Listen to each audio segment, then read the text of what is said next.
Java deploy.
Hello, everyone. Welcome to the 8th Stakpak Ship It. So this time we're going to do something different. We're going to have an agent battle. So as we do every time, like we pick up some real life use cases and we try do some production kind of like infrastructure tasks with Stakpak raw live. Like we never test these use cases before we go live. So everything we do is raw. And we're testing the agent basically with you. So we learn from what we're doing live. Yeah, which is definitely not like the best way to test the product, but yeah, that's it. Like because everyone is wondering like what it's like to use an agent in production. What are they good at? What are they not good at? And how to use them, and so on. So yeah, that's what we're doing. So, but this time we decided to do something different. Like more engineers are joining us. So we have Noor Aldevrel, like you met Noor every single time on every ship it. And also we have Edge, member of our technical staff at Stakpak. And we have a new guest, Aziz, which is a DevOps engineer at Instabug. Instabug is I would let Aziz tell us about Instabug and what they do. Yeah, sure. So, hi everyone. I'm Aziz, a DevOps engineer at Instabug.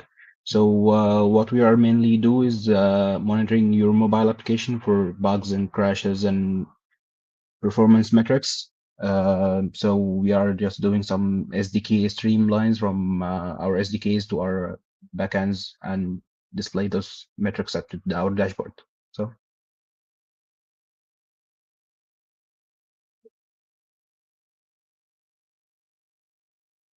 Yeah, I forgot to unmute myself. Okay, thanks Aziz for joining us. So today we're going to do a battle, and to make this battle fair, we have Aziz as a judge to judge with me. I'm not very I'm not very objective here, but Aziz is going to be like our devil's advocate, and we're going to use Claude Code and Stakpak in parallel to do the same thing, which is deploy Payload, the open source CMS, on with almost a production ready setup on AWS. So it has all the security stuff in, but like we're going to take a shortcut and deploy MongoDB on the same server. So this is the non very production-y ready thing. But like if you deploy this as a side project, this would be more than enough. So yeah, we can share two screens side by side on like the tool we're using for streaming. We're using StreamYard. But I'll be switching back and forth between like different terminals, Etch's terminal and Noor's terminal, so you could see what's going on. And then we can judge, like we can see like how these agents perform when we're trying to do a production ready setup, what is good, what is bad, like, and observe different behavior. So both of them under the hood, they use like Claude Sonnet 4. Claude actually switches between Sonnet and Haiku depending on like the kind of workload you're doing and and how available the service is at the time, like how much pressure is being applied on AWS on Anthropic. But like a Stackpack, we always use Claude Sonnet 4. So the underlying model is the same, but the tools are different. Like the system prompts are different. The context engineering in these agents are different, and we're going to see how this is reflected on different tasks.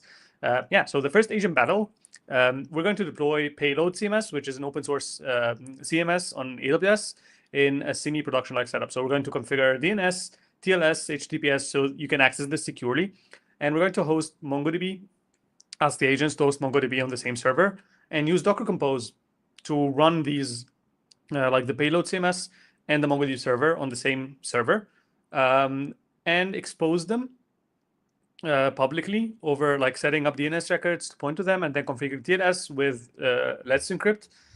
So you can access these CMS securely. But also at the same time, we're going to make sure, like, or ask the agent to make sure that these services restart on server restarts. So whenever something happens, you're starting the server, things will just work. Yeah, that's it. We're going to watch for all the security stuff. Like, because we're trying to make this as realistic as possible. So, like, did it create secure credentials? Did it configure TLS properly? Does the did it configure systemd so the service will restart and so on? So we're going to judge all these criteria. And now to have a fair start, I'm going to ask our contestants, Etch and Noor. Are you ready? Like, did you clone the Payload CMS repository locally? Because it's huge, so it takes some time. Yeah, I did. Okay, amazing. Yeah. Okay, H, are you ready? Yes, I'm ready. Okay, so we have two options. We can either start with like a very detailed prompt of what we're trying to do, which is like tell it exactly the criteria, success criteria, and let the agents work. Or we can start with a very vanilla prompt. So we're not actually like going to ask it to do the security stuff or let it figure it out on its own. So what do you prefer? Like having like a single system prompt with like a single user prompt with all the details, or start from scratch? We can let Aziz decide. Like Aziz is our guest. Yeah, sure. So I really prefer to make it like a real world scenario. So telling it what to do exactly. So to make it like do what needs to do, and generating Okay. a plan for this thing, and making sure for security and other things. Okay, so yeah, we can use the prompt. Like I'll share it with you guys now, so you can both copy it. I'm not sure if you can share this stuff here, or just like send it over to you. It's like so, but yeah, this is it. So I'm posting it as a comment. You see it on the side. So the prompt is deploy Payload CMS with MongoDB on a single VM with Docker Compose, auto restart on reboot, secure DNS and TLS with private DB access. So this is like the shortest prompt with all the stuff we mentioned. Can you copy it, guys?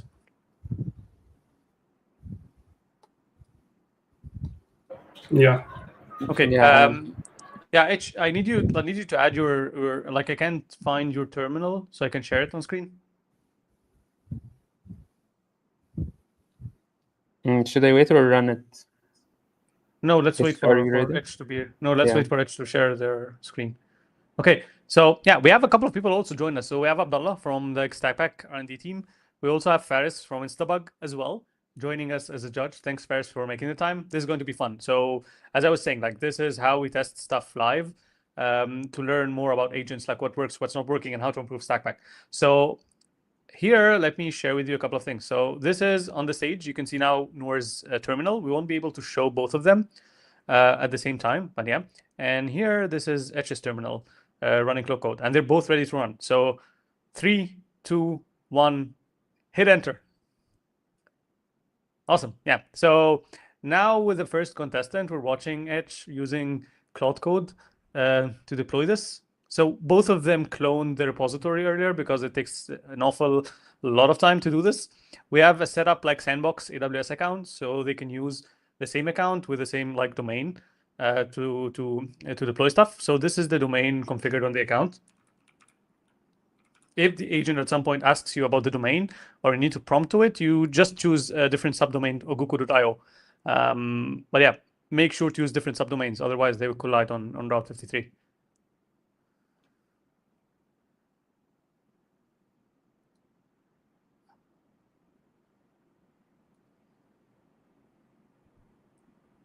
Okay, so it looks like Claude Code started by reading some stuff. I think it was exploring the project and then create a Docker Compose file. Let's switch to Stakpak and see what it's doing. Yeah, so Stakpak came up with a deployment plan, checking that AWS is accessible with the CLI tool. I think Stakpak also picked up on a rulebook. Like we have a couple of official rulebooks to do stuff. And one of these rulebooks is about like making production ready deployments. And like, as you see, like it read the rulebook, then it's deciding, yeah, it's making sure it has access to AWS. It come up with an architecture, sort of, with some requirements. And yeah, it has some questions about the requirements, like the domain name configuration, TLS, HTTPS, and database requirements. Yeah, I think like both, like when the agents ask you both about like the Edge, I can't see your screen anymore. Like I can't share it anymore. Do you stop screen sharing? Yeah, it automatically stops. I don't know why. Yeah, please add it. So yeah, when the agents ask you about how to configure DNS, just tell it to use road 53 because that's how we do it on this like sandbox account. And yeah, feel free to describe what's going on. Like I can see both screens at the same time. Edge, we're still waiting for you to share again.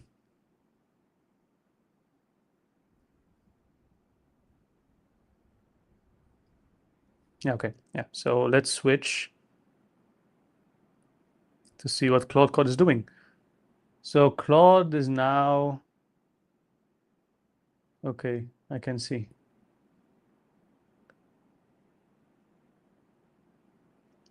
So on one side, like until it just like figures out screen sharing again.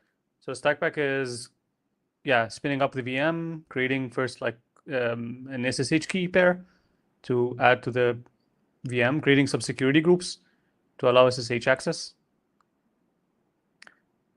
H, we need your screen. Okay, yeah, here it is. So what is Claude Code up to? Claude Code is now, yeah, analyzing existing payload CMS, create a Docker Compose file, which is great, configure MongoDB with private network access, set up a reverse proxy with TLS and SSL, configure auto restart policies. Okay, cool. Yeah. So it's creating, so yeah, why is it creating a local file for the database?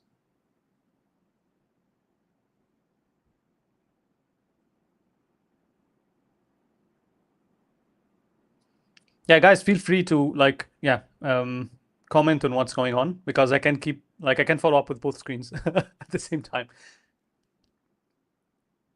Here, like it made the EC2 instance and it's waiting for the public IP.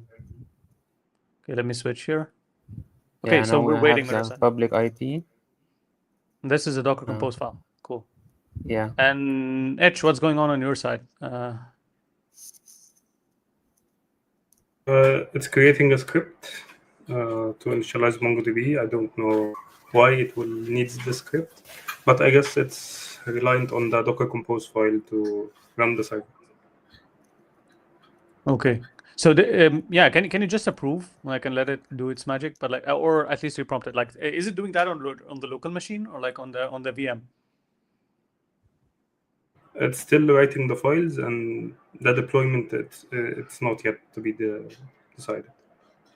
Okay, so it's configuring everything locally first and then pushing the stuff on AWS probably.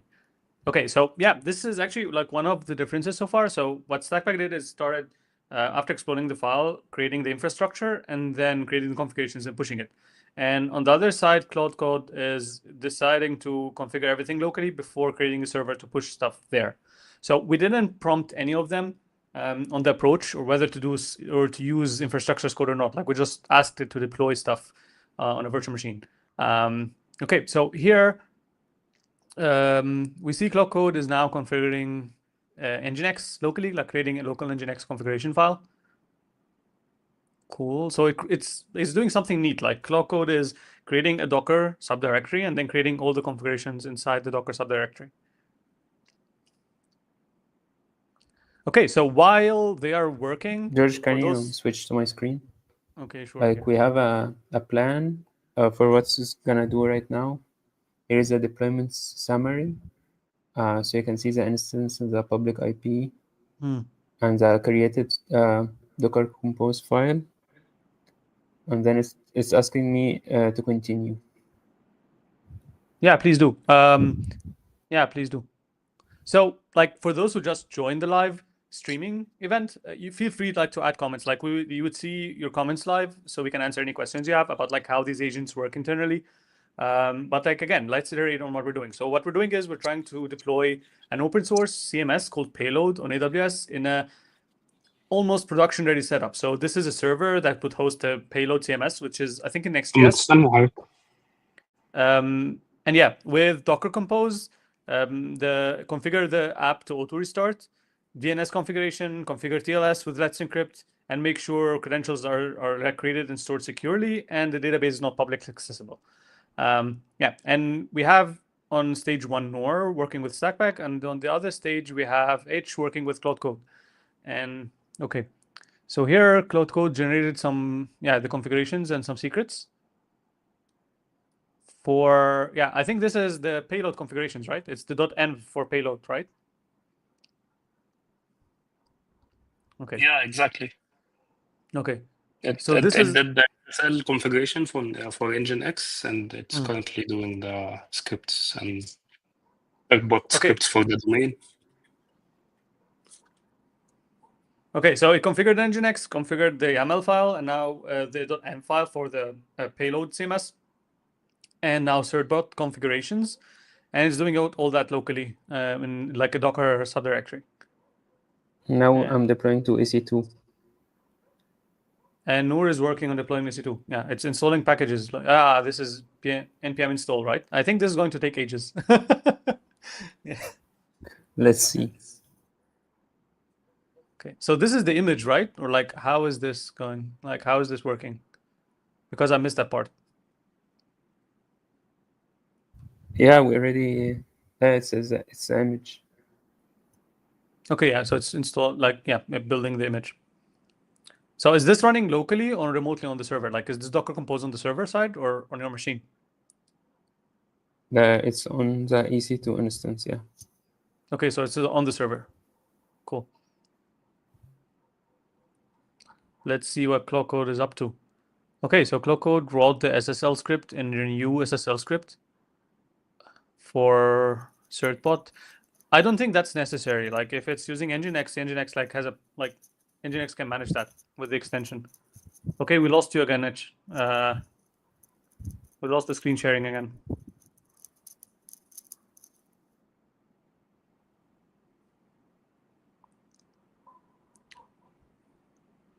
So yeah, Aziz and Faris, our guests, like, do you have any questions? Like, want to discuss anything? Like, it would be great. Like, not a lot of people have reached the maturity level of like using agents in production a lot. So we would love to learn from you guys, like how to use agents at the moment and Instabug. Like, at least share the stuff that you can share. That'd be great. I think Faris has a question. He sent it on the private chat. He's asking if Stakpak has auto approve on, but Claude Code doesn't. Is he right? No, so both of Stakpak has auto approve on for read operations. So when it's reading documentation, but like Noor has to confirm every single command it's running and any file write operations. And I think the same is true for Claude. Like, depends on Etch's setup. Like, Etch is a power user for Claude Code. Like, Etch, what's your configuration for auto approve on Claude now? The one that you're using? Currently, I use the recommended settings provided by Anthropic to auto approve reads and just approve the write commands and the run commands. Yeah, so I think it's the same. Yeah. So yeah, guys, like if you have any questions, just post on like the public stuff, so then like people can see it on screen. But yeah, like meanwhile, as we're waiting for the stuff to be ready, like Aziz and Faris, like, can you share more about like your like agentic workflows, the stuff you're using, what have you learned so far? Because like people would love to hear that. Like, there's not a lot of people are talking about their like production like workflows with agents. Yeah, sure. So mainly my workflow for using agents, I don't heavily depend on using agents. So I only use it like for templating or just doing some dump work in the background. So like replacing some files, doing some regexes or writing some documentation. Actually, it's amazing for writing documentations. But I'm always keeping a second eye on it. So that's it. I'm not feeling confident enough to use it in production in the meanwhile. So actually, one of the things like I did lately, I used it one agent to debug some issue, but it wasn't production. But I gave it access to one of the instances and make it like to debug it. So it was really cool, but not actually feeling to use it in production systems yet.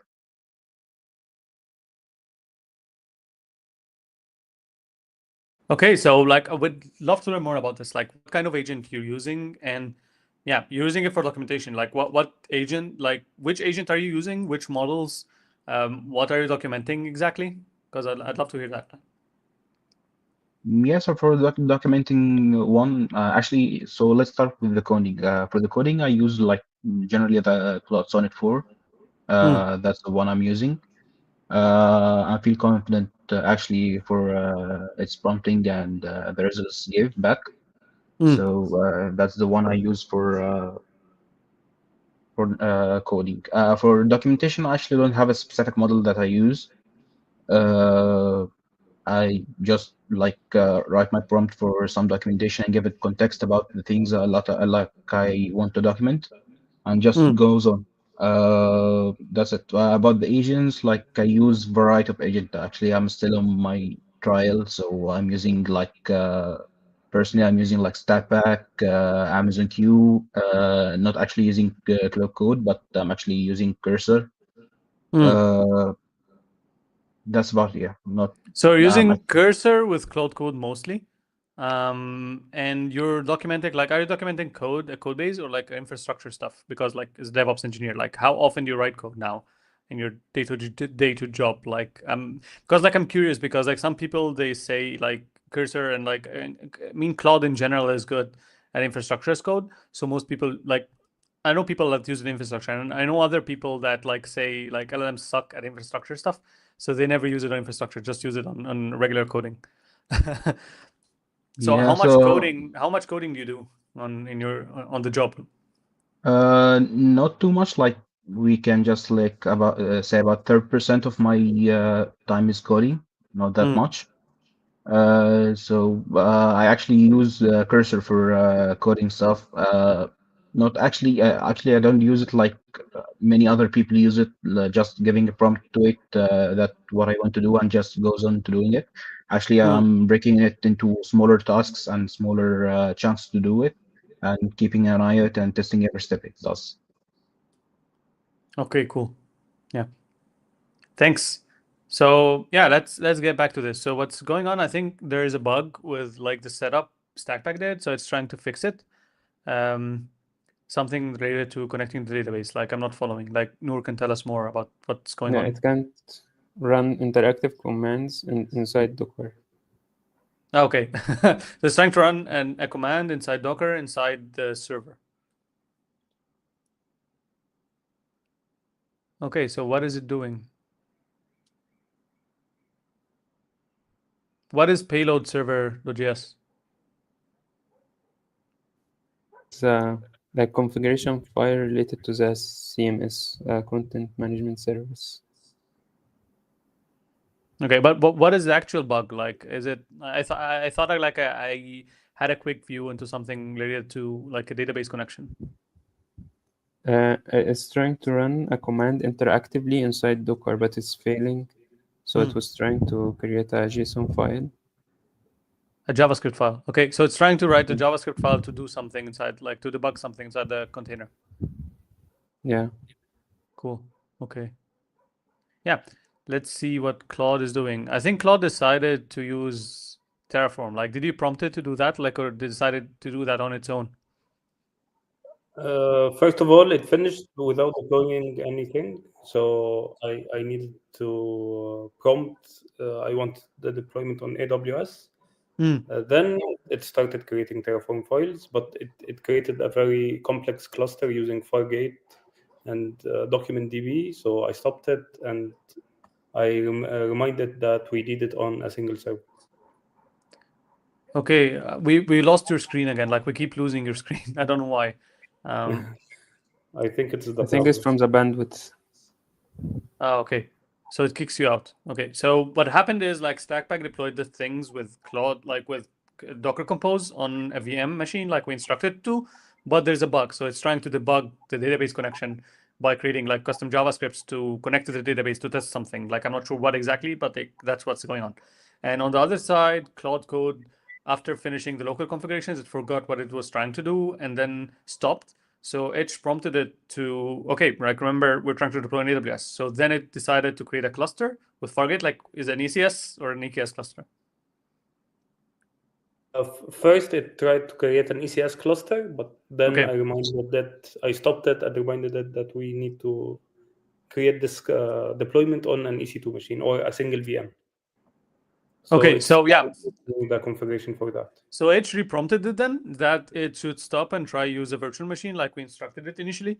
But then it decided to do like the setup in Terraform. So it's writing now Terraform code to create the virtual machine to deploy stuff on it. Okay, cool. Yeah, can you share your screen again? StreamYard keeps kicking you out.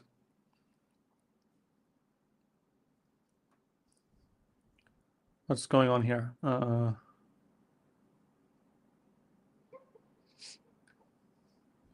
Can you see it now? Yes, now I can see it. So let me switch there. Okay. So where did Claude? Oh, come on! Like StreamYard is being difficult. Okay, so now it. Why did it create an S3 bucket? It automatically created it for the media storage. Okay, is this required? Like in the, I never deployed Payload before, so I'm not sure. Like, does it require a bucket? Maybe it's like a recommendation, and it follows it. Okay, cool. So it's creating, I think now the user data shell script that would run on the virtual machine startup.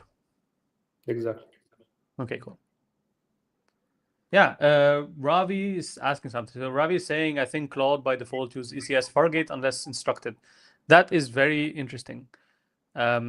Like, do you mean Claude the model or like Claude code the tool? Because we're using the exact same model in Stakpak and this didn't happen. So that's super weird.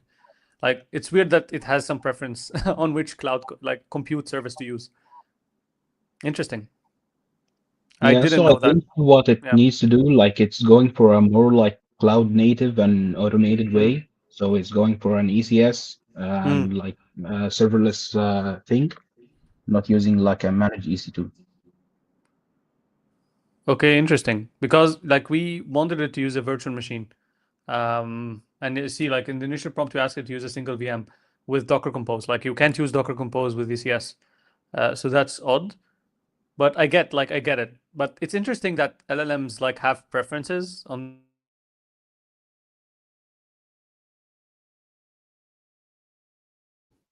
George, I think you're muted.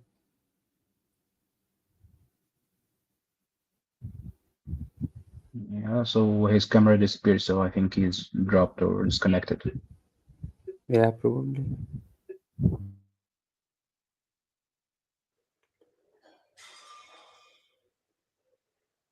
So currently, Claude is trying to like do the deploy.sh script file to assess the deployment for the CMS. I think the next step will be like tailoring it to use the subdomain to deploy on AWS and make it run the script that it created or Terraform apply. By the way, I checked Payload's documentation. Blob storage isn't really required. It just says if you need file uploads, use a blob storage. So deciding to create an S3 bucket seems like, a wrong decision, I guess. Unless your code uses it, I don't know. Maybe it went this direction since it went the ACS Fargate direction. So I think it found that it needs cloud storage or storage. So it went with like, let's create or let's connect to S3 bucket. Yeah. Seems like it's generally over-engineering everything. Yeah, like no minimal setup, not regarding the prompt. It focuses on like best practices more. Maybe it's It's even adding like monitoring and CloudFront. It's over-engineering everything.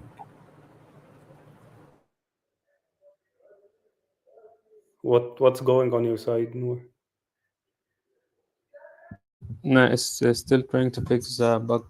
Like it did some edits to the Docker Compose file and the payload file, and it's trying to fix the bug.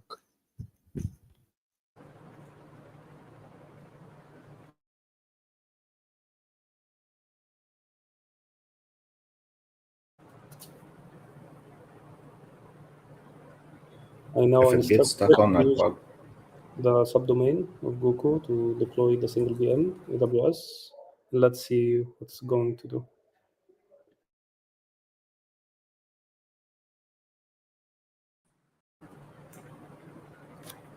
if Stakpak got stuck on that bug, would you rather redo the whole thing or debug it manually? No, you can ask it to try to fix the bug. Like it have checkpoints. Sure. Hey everyone, so we're having a power outage, and yeah, I'm running on battery. Yeah, so I might shut down like my screen, my camera, because it's not going to work anyway. Things are like pitch dark here.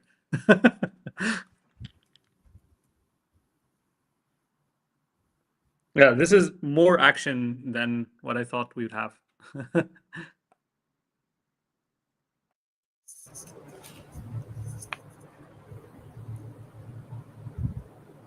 While you're out, we were talking about how Cloud Code is over-engineering everything. It's adding monitoring and also a CDN. It's adding that the S3 bucket also, although it's optional. So it just seems like a very weird solution. Even deciding on ECS is over-engineering.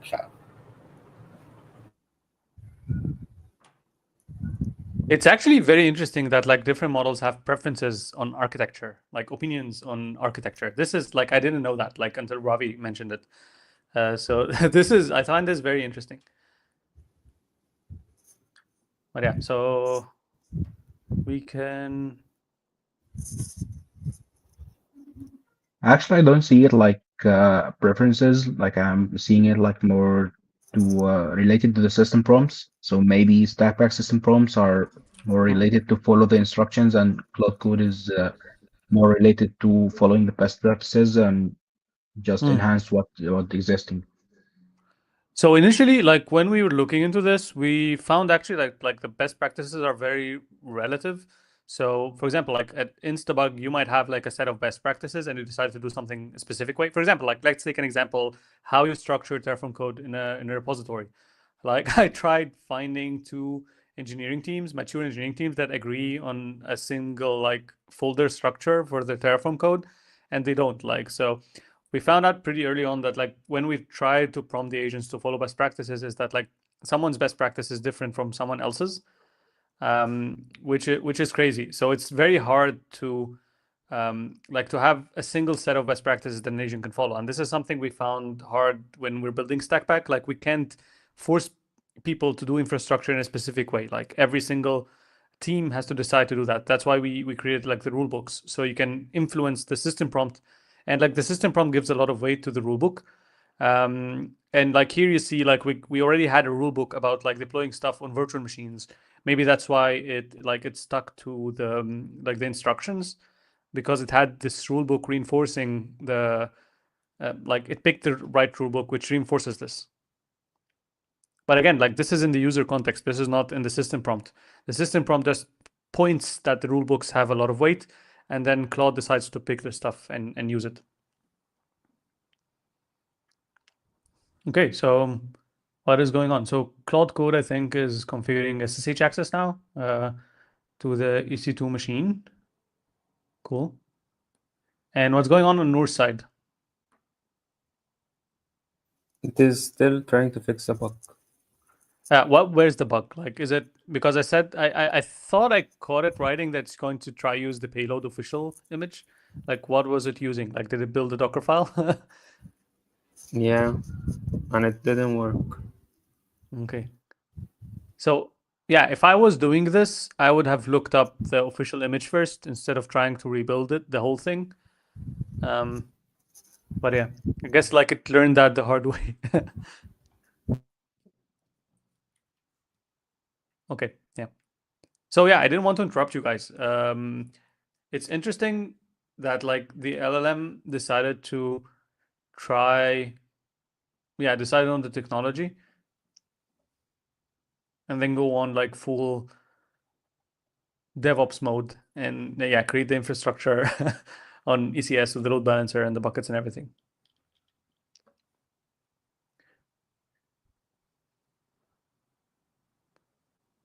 So how do you align the agents you're using with Cursor? Like, do you use rule files? Did you find it like a good way of writing rule files that you can share with people here? So actually, no, I don't use like rule files. I just use it like row. I like the experience of row agent and LLM. I don't use rule books or rule files at all. Okay, I haven't used rule files. I think Itch added some rule files for our Cursor instance because like it keeps making some mistake. Like for example, like whenever you add a function, especially with Claude 4, it usually instead of trying to replace the function, like changes its signature, it just adds another function and makes the older function a wrapper around the new function or something. And what I want is I want to change the actual function. So I think this is something that's been repeated on. Like I kept reprompting this a lot. So I think this is something I might add to the rule file. So whenever you're working on this like Rust project specifically, do not add new functions, like reduce the number of functions as much as possible, because I found it turns to create a lot of like helper functions that call each other. So you have like 3 or 4 stack functions and they're just wrappers behind each other to stay backward compatible. So I think this is the part of the prompt that asks it, like maybe they built this internally and ask Claude to be backward compatible as much as possible without breaking code. But this is not actually what I wanted to do. So I think this is a good example for rule files. What's going on here with Claude? What is it trying to do?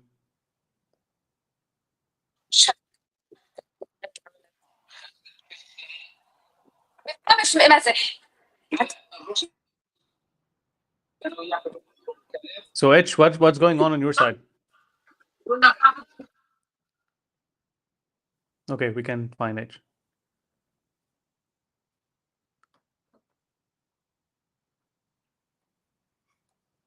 Okay, so let's see what Noor is up to.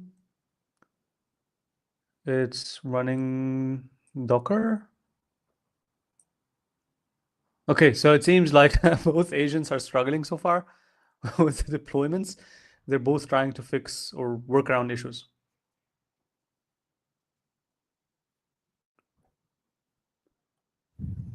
So H, we lost you there for a moment. What is Claude Code trying to do now?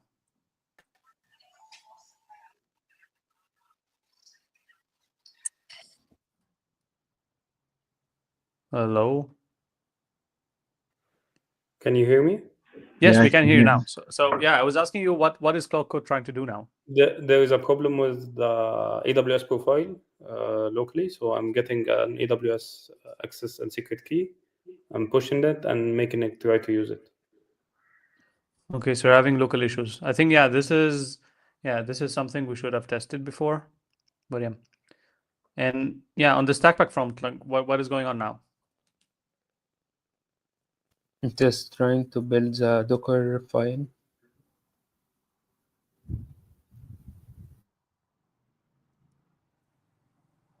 So did it find an official payload image to use?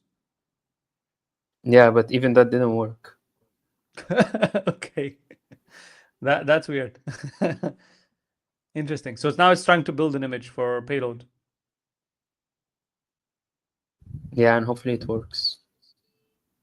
Okay, so Stakpak is re-containerizing payload because the official image didn't work. Like, do you remember why the official image didn't work? It had an error with the SSL certificates on the JavaScript file.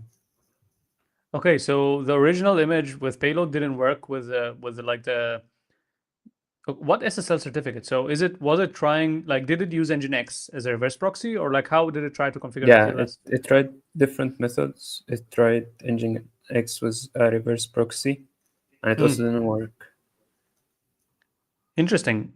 So Yeah. it tried using Nginx and it didn't work. So now it tried to configure payload with the TLS and it didn't work. So it's building the image.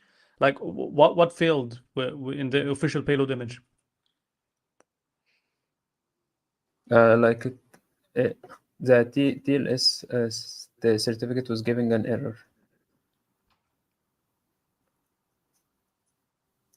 Okay. I can't help you debug this because I don't know what's going on. Hopefully Stakpak can figure it out. So yeah, Edge, did you figure out like your AWS access issue?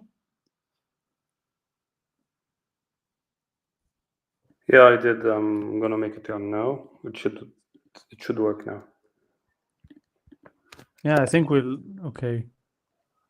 Yeah, can you share screen again because you got kicked out and again. Yeah, so please, like anyone like that's watching, like please ask any comments. Yeah, like any questions you have about these agents or experience with these agents, because like we're using everything. So I personally use Cursor, Claude Code, and Stakpak every day. Okay, so here, yeah, Claude Code,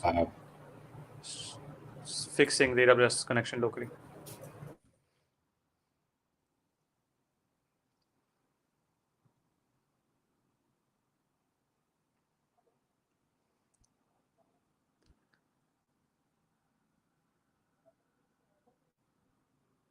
Okay, it's trying to check the Route 53, I think. So Salam is asking, what is the best combo in your daily ops? So yeah, I think this is a different like question for different people. So let's go around and ask everyone like, what's your current combo or agent combo? So I think Aziz shared, like they use mainly Cursor. Like myself, I use Claude Code and Cursor and Stakpak, because like Cursor, they have the best inline auto completion. Like the thing that got me to like I started using Cursor, I think back in August or July of 2024. And the main reason I switched from GitHub Copilot to Cursor is because of the multi-line auto completion. Like it was magic. Like being able to autocomplete multiple like stuff on multiple lines at the same time. This is crazy good. So that's why I switched, and that's why I still use Cursor to now. So the agent mode in Cursor is not better than Claude Code when it comes to like making like large sweeping changes, but it's still super good at making inline changes. And that's most of the code, like the AI generated code I use is like inline changes. Cursor, I think, is only good at answering questions like very vague debugging questions on my code base, because it does actually code indexing. And the code indexing allows Cursor to do semantic queries on top of my code base. So if I have a vague question or like trying to debug something that's super vague, the semantic querying actually works really well because it indexes stuff. On the other hand, Claude Code, they have agentic sort of code search with greps and globs. And this is not as like, it's good if you have something specific and it's trying to find it, like trying to make a sweeping change and it's looking for related like functions or something with specific keywords. That's what it's good at. But when it comes to like vague queries or debugging stuff, Claude Code is not that good. Like Cursor is better because of the indexing. And this is how I use both in coding. Like, but when it comes to anything infrastructure related, or like me screwing up my npm packages or something, I use Stakpak to fix that. Because like Stakpak is better with commands and it indexes some of the infrastructure code. For example, like it has an advanced index for Terraform and Kubernetes manifests. So you can it can perform like Cursor when it comes to indexing infrastructure code, because we built that internally. But at the same time, it can still grep and glob because runs commands. And Cursor sometimes actually uses grep and glob as well. So yeah, so basically for inline auto-completion debugging, I use Cursor. For adding features, I use Claude Code. And for anything else, I use Stakpak, because usually the other stuff are related to fixing a build on my CI/CD, fixing my Docker file, or fixing my npm packages. Like I mess up the Node.js version a lot between different projects. And yeah, I asked Stakpak like 100 times to fix my npm packages, because whenever someone pushes the wrong block file or something, like it has to figure out the dependencies, because yeah, sometimes the new updates on npm packages, they're not backward compatible, so it breaks things. And the same thing with cargo. Like we had a lot of difficulty because we're building Stakpak in the CLI itself in Rust. And we're building this for multiple targets, like on Linux, Mac OS, and Windows on different architectures. So we can run on Apple Silicon and on x86 processors. We get a lot of issues in cross-compilation in CI pipelines, because if I'm trying to build this for a different target on my machine, it works. But then if you push it and you run it on a GitHub runner, and GitHub runner is using Linux with specific set of like libraries, libc, it fails a lot when you're cross-compiling stuff. So this stuff is a nightmare. And I usually debug this with Stakpak, like try iterate on the cargo file, find out like which dependencies to fix, how to eliminate like dynamically linked libraries, so things would run on like older Ubuntu distributions without issues, because we're trying to support multiple platforms. So all of this kind of stuff I use Stakpak with, because I'm iterating on the cargo file and then running stuff remotely to build stuff on my GitHub Actions, and then trying to build locally and compare to make sure like it works on multiple architectures. Yeah, that's a long answer to my own best combo so far. Okay, let's go back to what's going on. So it seems here Stakpak is running health checks locally to make sure the container is working. So it's testing the image locally first. And what's going on with Etch is Claude Code is applying Terraform code to configure Route 53 availability zones and create the cluster. Like, is it applying now? Right? Yeah, it's applying. Yeah, it's applying now.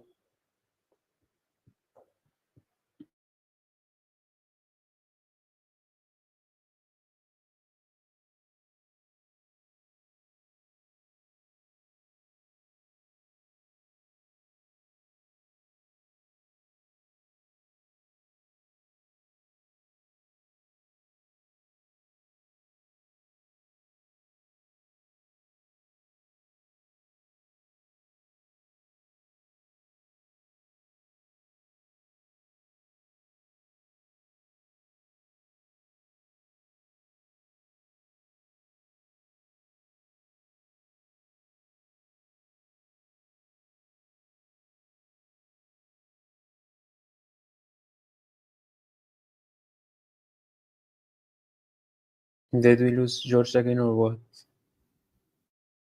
Yeah, I think so. Yeah.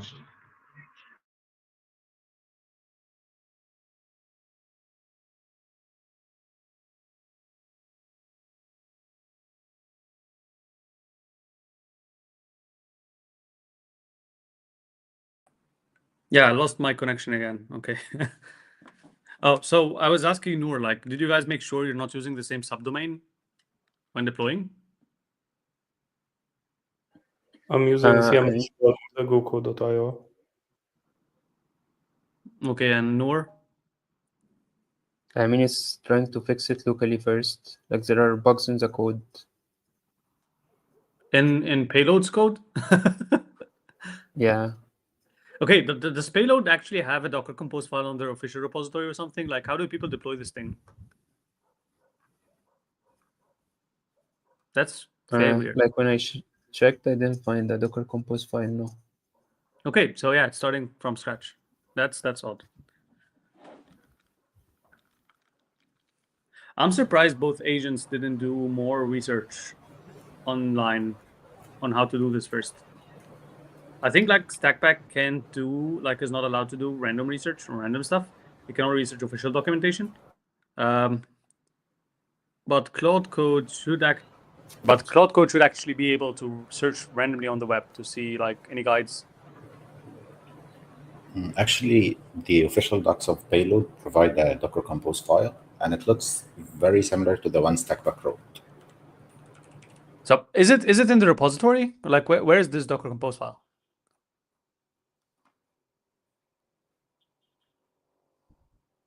I sent this link in chat. Okay, cool. It's in the private chat. Yeah, okay. So let me repost this publicly so people can see it as well. Okay. Or maybe George, share your screen. Okay, so let me check here while we're waiting for the stuff to work. So okay, share screen. Yeah, I'm afraid the power will go off again while I'm sharing. So yeah, let's go through this quickly. So production deployment. So you've deployed Payload app. It's fully tested and running great locally. Now it's time to launch. And yeah, so the basics. It's Next.js app. If you've used create Payload app, execute the build npm script. We'll build Payload for production. Security features that can apply or strengthen your application security when deploying production. So this would have been very useful for any of the agents. So being able to find this page would have been super helpful, but like both agents didn't look it up. So double check through test all access.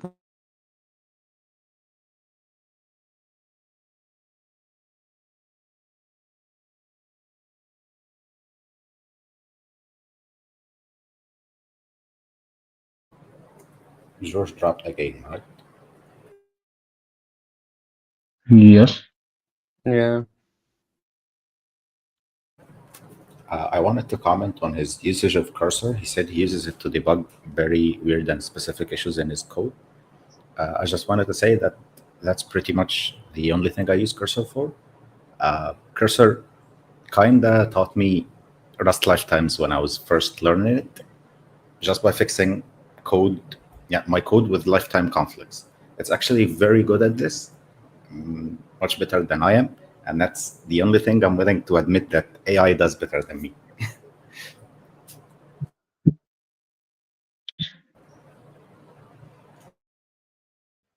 Maybe Like, does maybe it? this is for like specific languages, but for like deployment or configuration languages, it's not that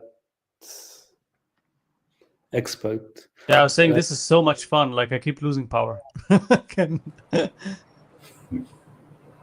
Yeah, we have 9 minutes left. I was saying before, like I got cut off again, is that like this would have been super useful for both agents if they looked it up before they actually start working. And both agents, they have the ability to do agentic web search, but they didn't. So this is yeah, I think there's a lot of room for improvement, and that's the main reason we're working on Stakpak. So yeah, it mentions that you can use multiple databases and multiple ways of file storage. Okay, it recommended using something with a persistent file system. And if you rely on Payload's upload functionality, you must ensure that you configure a persistent file system or third-party storage like S3. Using cloud storage providers, using Docker, multi-stage Docker build for Payload in production. Okay, so they define the multi-stage Docker file here that you should use to build Payload. So why, if they have an official image, would they define this here? This is weird, right? Yeah. And using, I think that's odd, because like if they have an official image, they would just say use the official image, but they wouldn't define a Docker file here. So I think like the official image Stakpak found is not official. It's something someone built, and then it tried reusing it. I'm not sure actually. I didn't research the official image, but I think like maybe there's an official image, but they posted like the Docker file for some companies or some personals like to host their own images. So they may be posted for this purpose. I find that weird. Like if you have an official image, why would you?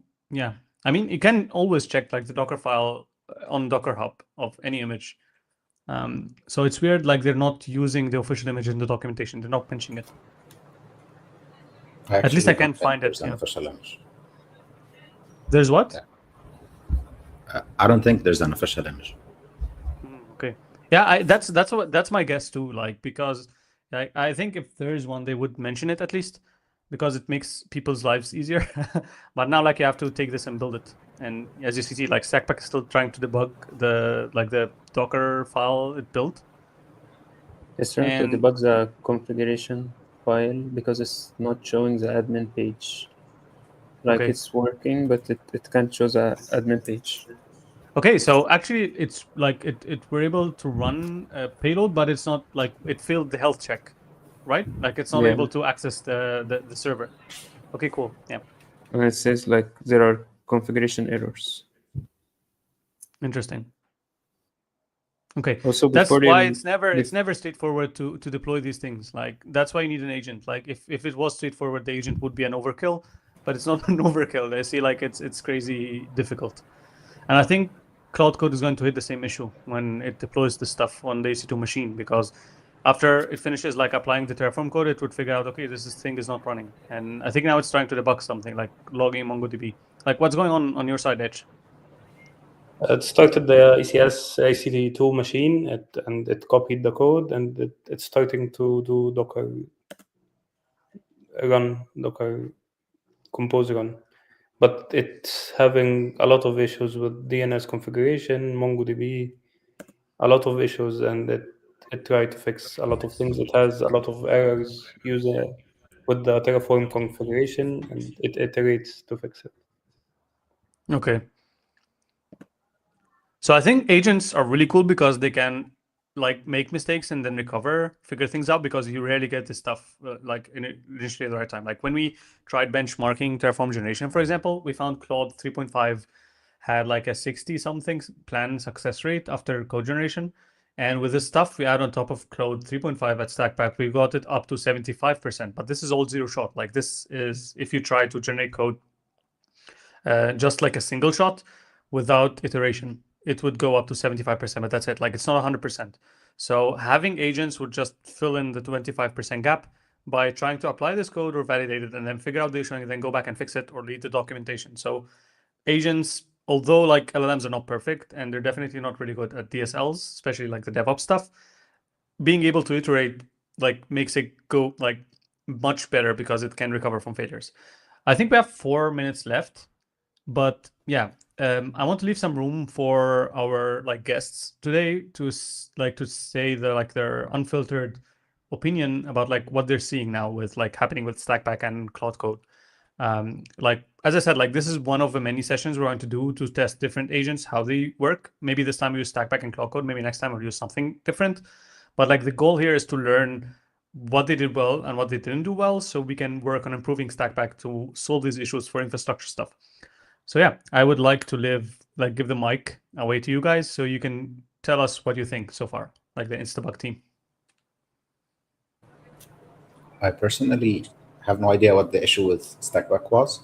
We didn't get a clear view of what's happening there. So I don't really know why it failed.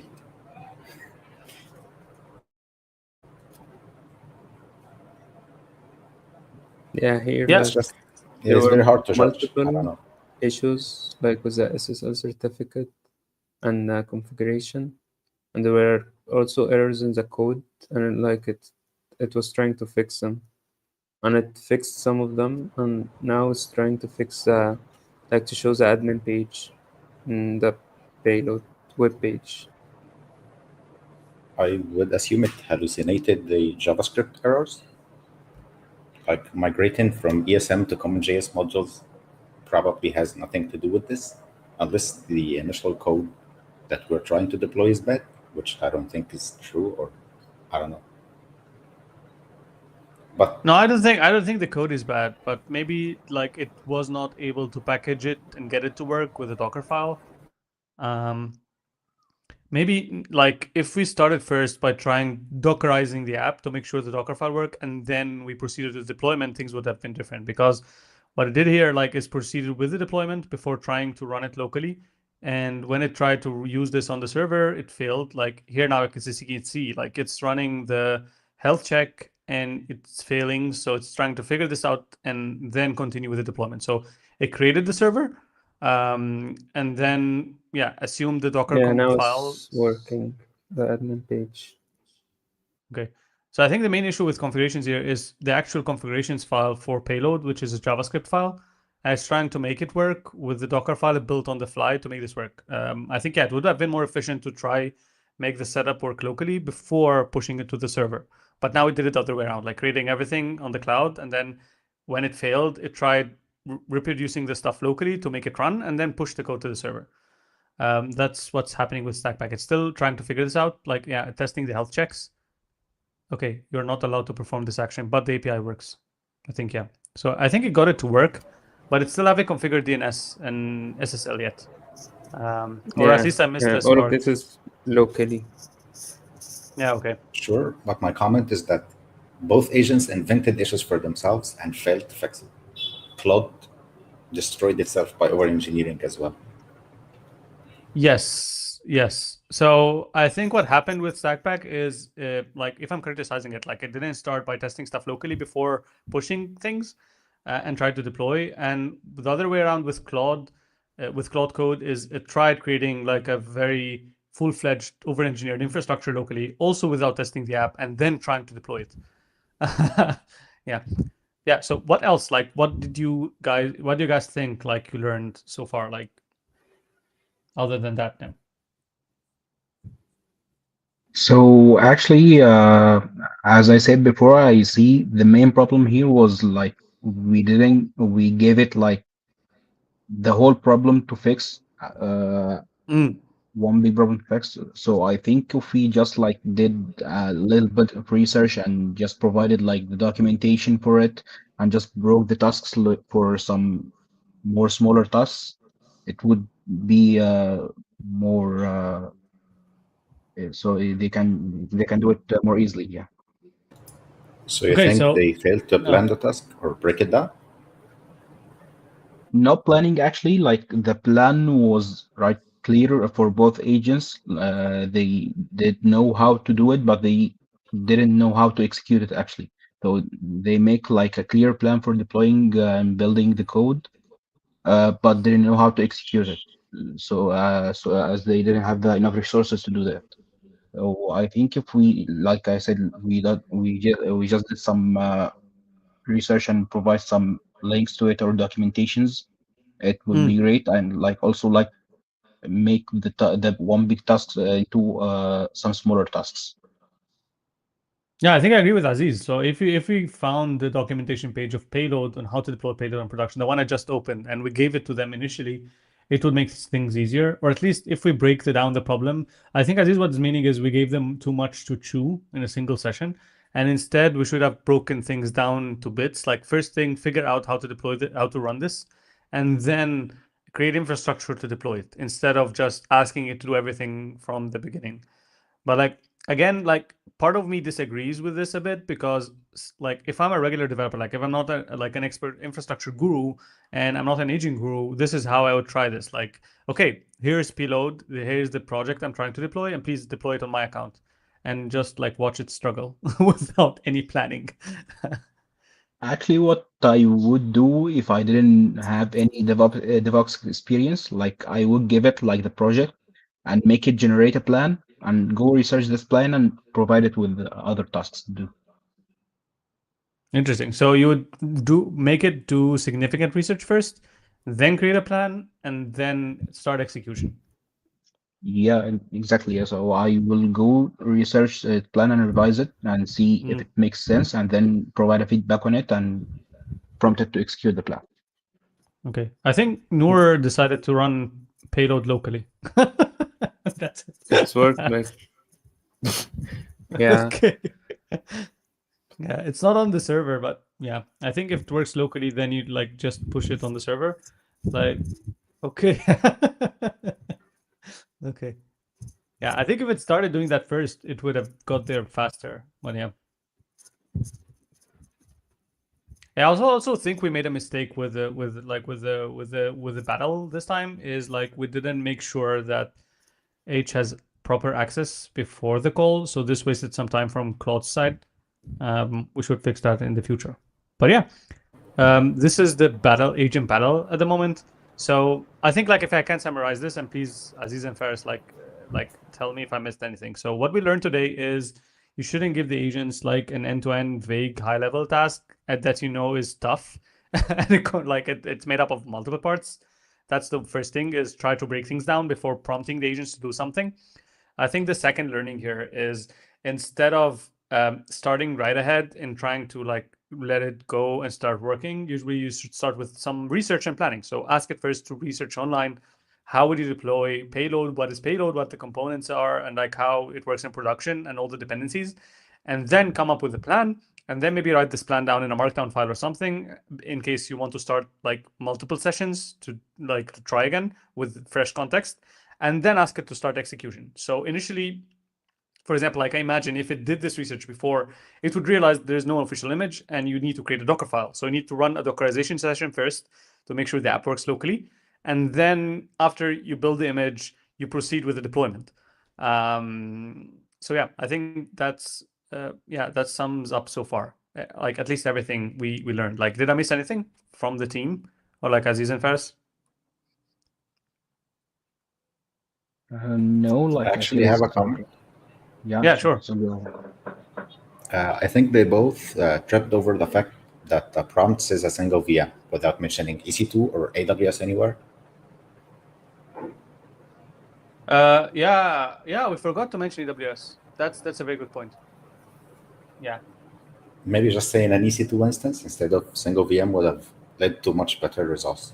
I don't know. Yes, I think what they did is they actually looked for the available credentials and they found AWS, so they figured out it's AWS. Like, it's smart of them to figure out it's AWS without mentioning it. I didn't notice it was missing from the prompt, but they figured it out eventually. Mine Yeah. had it. That explains why Claude went for ECS, I guess.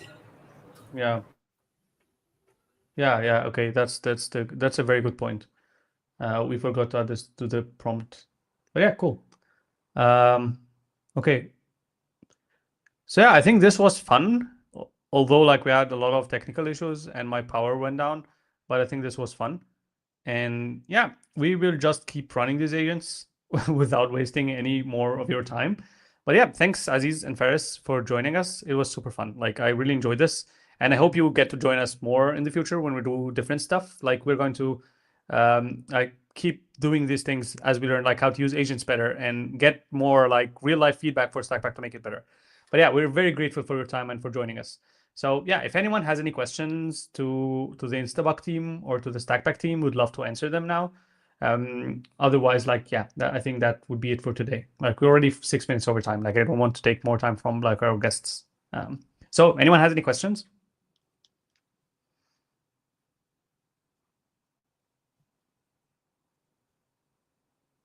Yeah, I think that's it. So thanks everyone, and yeah, see you all again soon. Bye. See you next week.